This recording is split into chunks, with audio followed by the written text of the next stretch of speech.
Hello, Saints. The last time we talked about the ministry of reconciliation, how it is our privilege to go forth and share this message with others. Not just that we've been reconciled, but we're bringing a message of reconciliation to others. This is a message of peace. In order to do that, we need to understand just what God had done for us. And we see this in Romans chapter 5. Chapter 5 is the result of our coming into relationship with God. You might read some headings to some of the Bibles you have where it says the results of justification.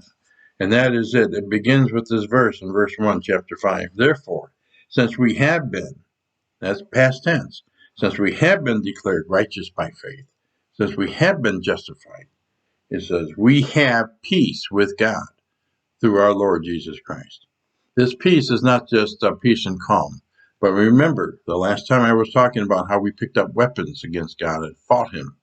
Now we're at peace. It's like signing a peace treaty and we laid our weapons down. We're no longer struggling. We have peace with Christ. This is a peace that has been wrought out by the cross of Christ. And in these first verses of chapter 5, up through at least verse 12, we have the declaration of what God had done for us without asking if it was okay to do that. In verse 6, it says that for while we were still helpless, at the appointed moment, Christ died for the ungodly. Jesus didn't die for good people. He died for you and me who were sinners, and we were helpless. We were unable to do anything. Paul goes on to take it to the next layer, where he says that not only did Jesus die for good people, he didn't die for good people, he died for bad people. He died for us while we were still sinners, in the midst of our rebellion. It's not like he come to us and say, do the best you can, straighten up, and then maybe I'll die for you.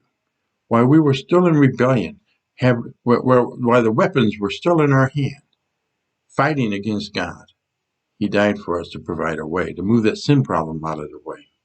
And then verse 10, this is the coup de grace. This is the main picture. For if, while we were enemies, we were reconciled to God through the death of his son. We were enemies. And this isn't a we, you and me were God's enemies. This is the mutual estrangement between God and man. Because of sin, man says, I'm your enemy. And we picked up weapons to fight God. God says, because you're a sinner and you're sin, I'm your enemy.